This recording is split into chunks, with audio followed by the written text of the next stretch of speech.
Okay, so I think by now you're probably all convinced that kinetic energy is 1/2 mv squared, and then work is the force acting dotted with the displacement vector over which the force acts, over which the object moves while the force acts, for a constant force.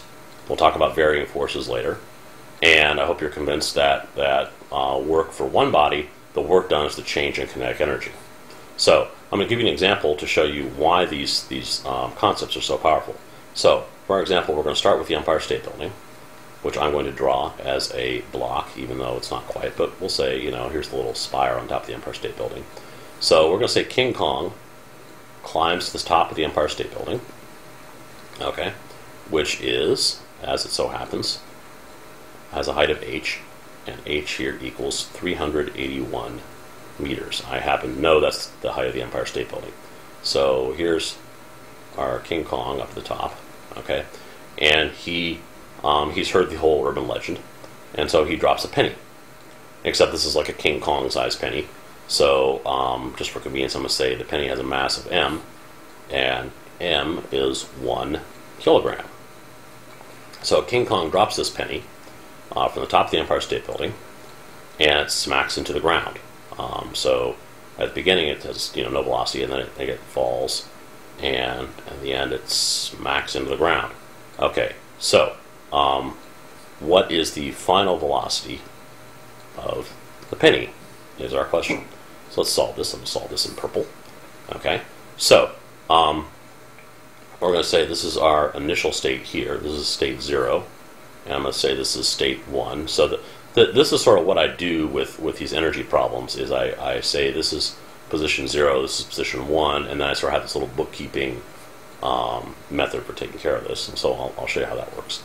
So we say the kinetic energy at point 0 is 1/2 mass times the velocity of the penny at point 0 squared.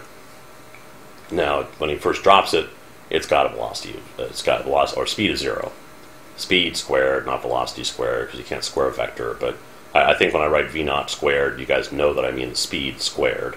Even if I say velocity, and I will try not to, but if I say velocity, I mean speed. Okay, so 1/2 mass of the penny is just, not 10 kilograms, 1 kilogram.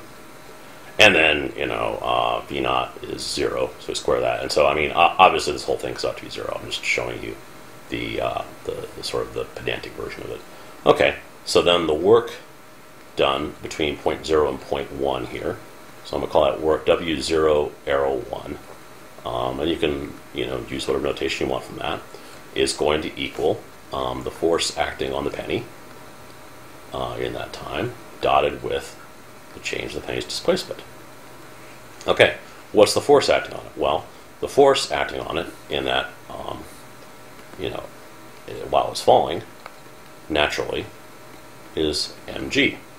And it's going to be acting down. So actually, if we want to do this in vector form, force is negative mg j hat, right? Because, and I should have told you I'm doing coordinates, usual x, that's x, sorry, x and y coordinates, so it's acting down, negative j hat direction, mg is the magnitude of it, so unsurprisingly. And then delta r, so let me just expand this out.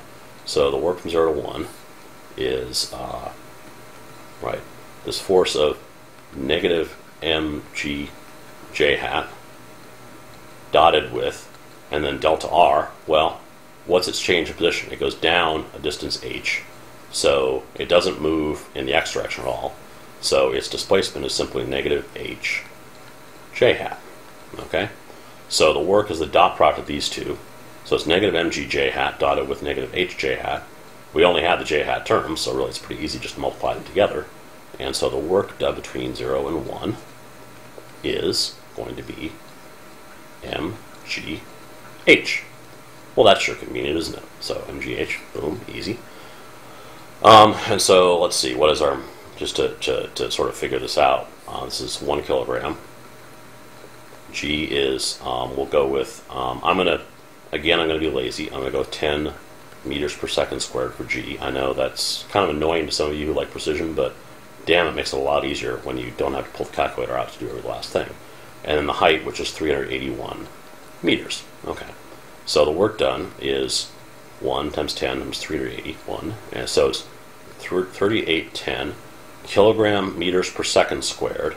So this here, kilogram meters per second squared, all these units equal newtons times meters. So 381 newton meters, or sorry, 3,810 newton meters, which you'll recall is a joule. Okay, so or a newton meter is a joule. Obviously, 3,810 newton meters is not 1 joule; it's 3,810 joules. But you get the idea. So that's the work done. So which means the energy at point 1 is going to equal the initial energy plus this work done going from the one point to the other, and that's going to pretty obviously also equal. This is 0 here, right? Up here we calculated that 3810. So this is obviously going to equal 3810 joules, which means then that 1/2 mv1 squared equals 3810 joules, right? So this is equal to this. I'm just going to do a little substituting in right there. 1 kilogram v1 squared equals 3810 joules. And actually, you know what? I'm going to do this symbolically on the left-hand side just to show you, because you'll see this a lot. So EK1 is 1/2 mv1 squared, and what this comes out to, if we just sort of take this part here and solve this symbolically, you get v1 squared equals 2 EK1 over m, and so what you get is v1 equals square root of 2 kinetic energy at 1 divided by mass. And you'll see this often. V equals square root of 2 EK over m.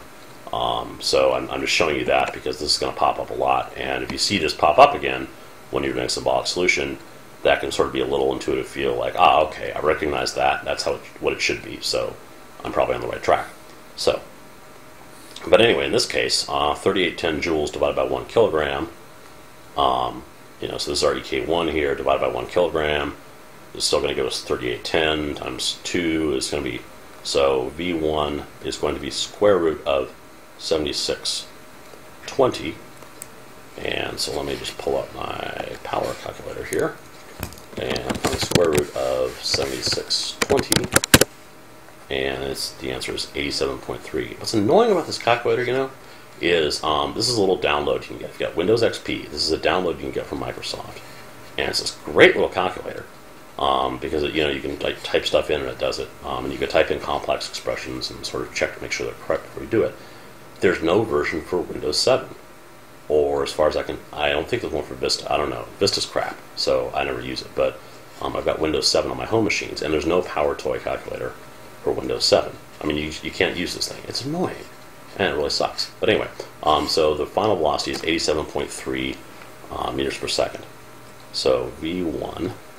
87.3 meters per second.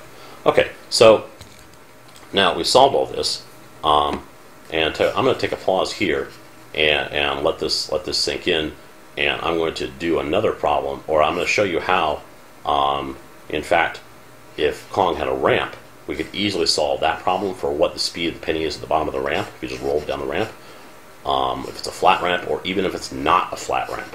So I'm going to pause here, and I'll handle the rest in part 2.